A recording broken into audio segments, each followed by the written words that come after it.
When you say Vegas, you're saying love.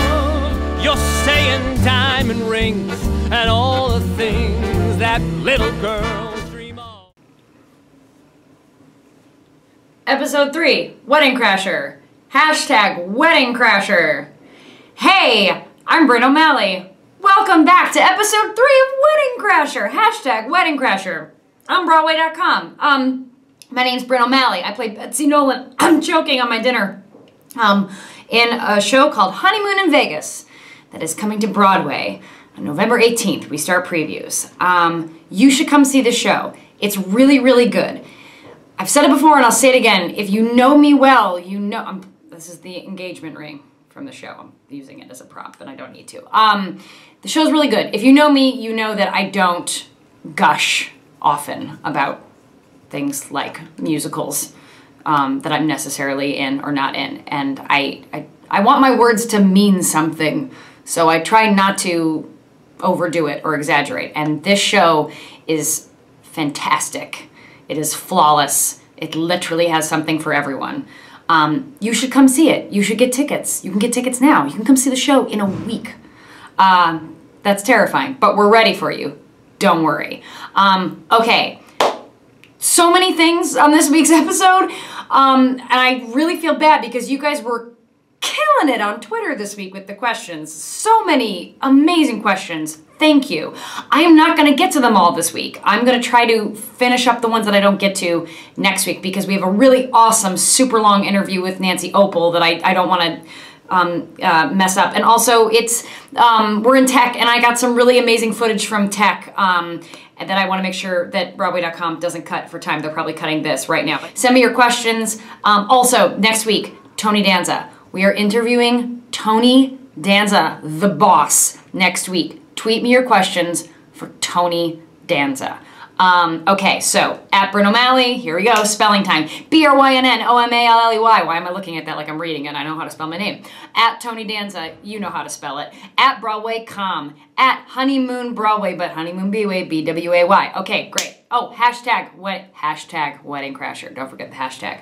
All right, Twitter. Okay, I'm gonna answer a couple questions as fast as I possibly can. Gloria Ho, at Gloria Ho 22. Gloria, man, you are killing it with this Twitter. It's my dream to one day star on Broadway. What advice would you give an aspiring performer? Develop a thick skin and develop a good work ethic. Fast. Yesterday. You need both of those things. Victoria Stolting? Sure. Hi, Victoria. Sorry I just butchered your last name. What are some things you do to take care of your voice? Well, it's not so much what I do to take care of it, it's what I don't do to destroy it. I really don't drink that much. I really never go out. I really don't eat a lot of horrible things late at night that will mess up my stomach acid. I don't smoke.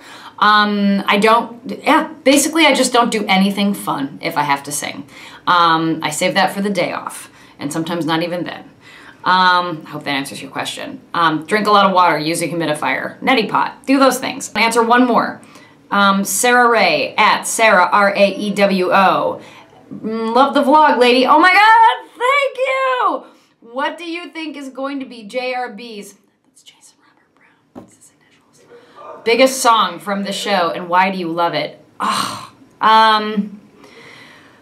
God, this sounds so cheesy, but I really don't even know. There's so many good ones, and I love them all, and every day it changes which one is my favorite. I feel like, as far as a big song that, like, I'm gonna say, if we're gonna categorize big as being one that people sing a lot, I feel like there's two songs of Jack's, I Love Betsy and Isn't That Enough, his Act 2 ballad, and my ballad in Act 1, Anywhere But Here, that I feel like are like maybe the three songs that you're gonna have lots of college kids singing and like lots of people singing in auditions for the next 50 years. Sorry to the people whose questions I didn't get to this week. I'm gonna get to them all next week, I promise. Buy your tickets for Honeymoon in Vegas. Come see our show. It is awesome. It is so hard not to swear on this vlog. I hope you guys appreciate how difficult that is not to do that. I don't even know if I'm allowed to. Maybe I'm allowed to.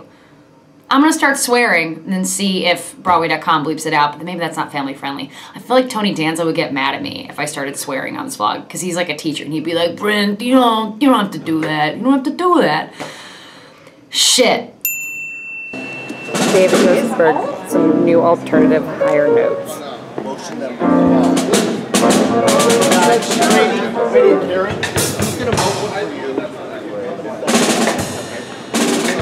David, what's your new note? Ooh, with a good V. With a nice V. Nice. Va. All right, great. I'm just gonna go like this. Gary Griffin, our director, giving David some notes. Relax, boss. So during that, you're coming over here. Motion for them. Next act. Doing a little bit of restaging because we're in tech.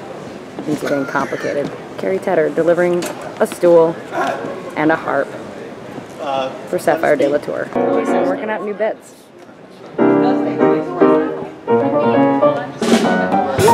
Whatever you need. You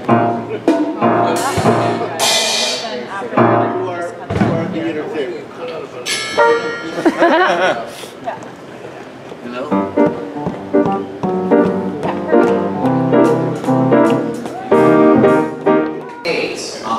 Every time we start rehearsing a number, if it has a lot of choreography, the choreographer, Dennis Jones, does spacing rehearsal first before we get into all the technical elements. Sometimes they can set some of the lights, do some of the other things while they work on the choreography. So right now we are doing spacing rehearsal. Upstage couples, just know that after your 1, 2, 3, 4, when you're in dance position, on the 5, those columns That's are Katie going to Weber as start to move Sapphire. upstage of you. You're all clear of them. That's all I'm going to say about that. 1, 2, 3, 4, 5, 6, 7. 1, 2, 3, 4, 5, 6. Now would be great. Good slingshot? It was the best slingshot. I felt like a pumpkin chunk. Oh boy. 6, 7.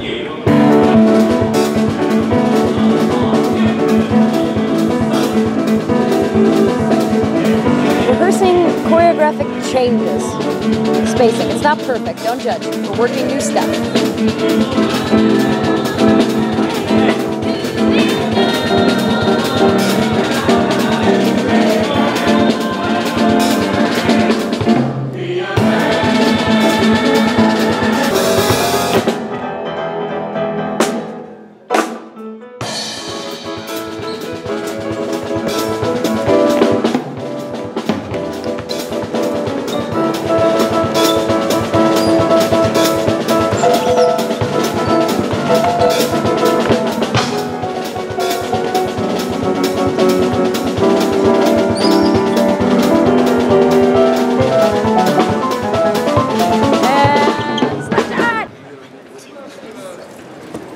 Just another day at work, guys. Just another day at work. All right, here we have it. The one and only Nancy Opel, ladies and gentlemen. All right, we have a lot of questions to get through with Nancy, so I'm just gonna jump right in. Nancy, here we go. Yeah. Gloria Ho at Gloria Ho 22S. Hi, Brynn O'Malley. Another question for both you and Nancy Opel. I'm not going to answer it yet because we're on Nancy right now. Right. What were your previous experiences as an actress? What were your previous experiences as an actress? I don't know. Give us a couple of your credits. Oh, okay. Give me the hits, the highlights. All right. There's a lot. Honeymoon in Vegas is my 13th Broadway show, all right? And I'm very excited about this one. My very first show was when I was 22. I played Eva Peron in Evita a bunch. Wait, that was your first show? Yeah. Yeah, that was my first show. All right. I got my equity card the summer before. I know. What can I say? It's pretty crazy. No, it was my first... Whoever you are watching this, you didn't nail it like Nancy Opel did. It was my first show. It was my first show in New York. It was my first show in New York. Great, which also Edward Santos just wanted me to let you know that he saw you in Evita in 1980. And That's about right. Not disappointed that you were on. I'm so glad. And says B Singer is the best. Also related, well, and just because I don't want to skip anybody, Rosie, at Rosie, I want to say Kreider, K-R-E-I-D-E-R, said, good. My question for Nancy Opel was, what was your first ever performance? Could you please reenact it? I think this relates to Evita. Can you just sing us your highest note that you sang as Evita? Oh, okay. Let's see. Let's see. Although...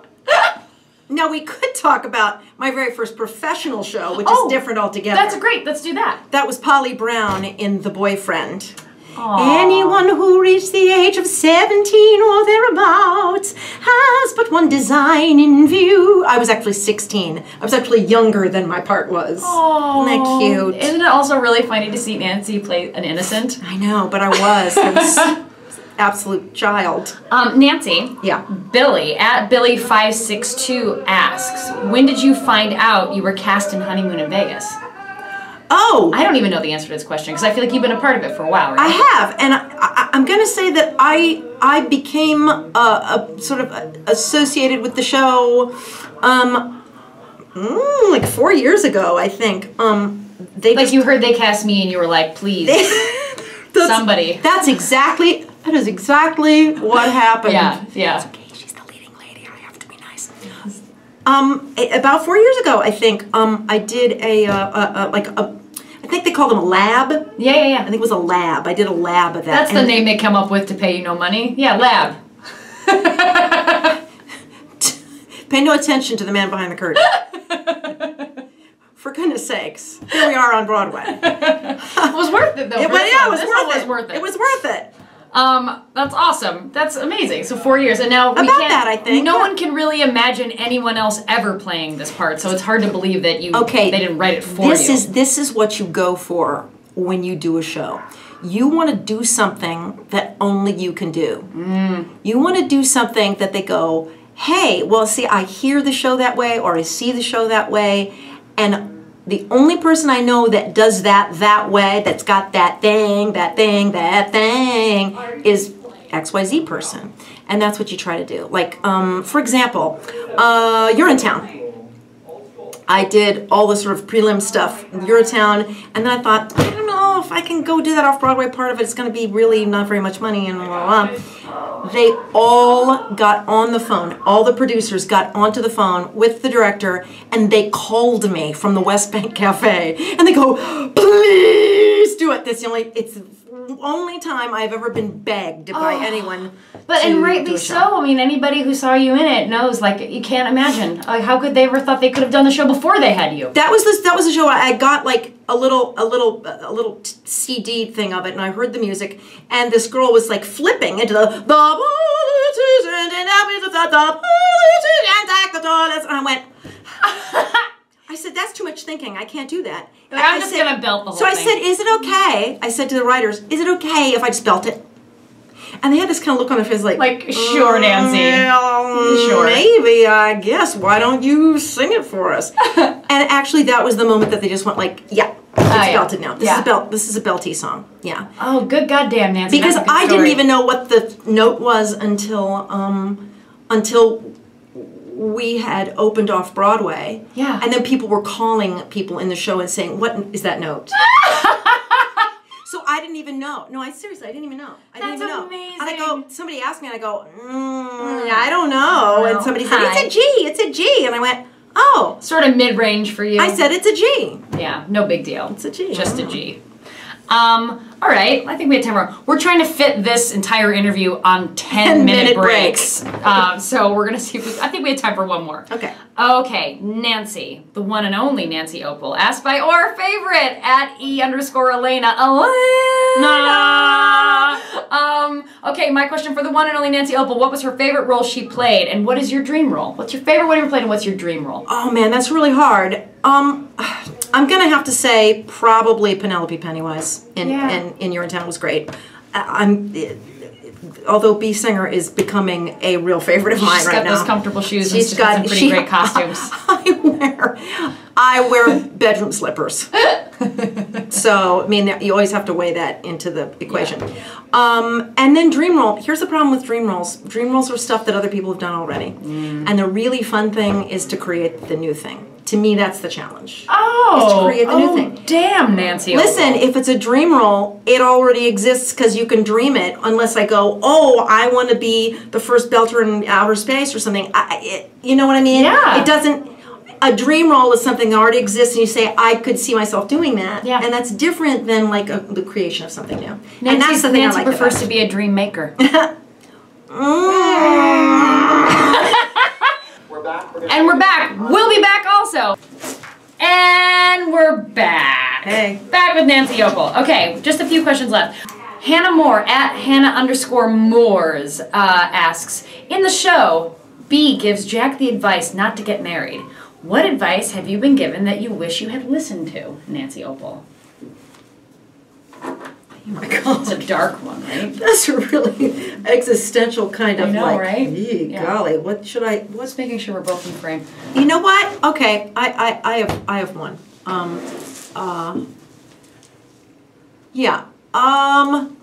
Is network. Network really well. Oh, really? Yeah, you know, I came from the Midwest and, you know, I'm also I'm of a different generation where, you know, you go, you don't blow your own horn.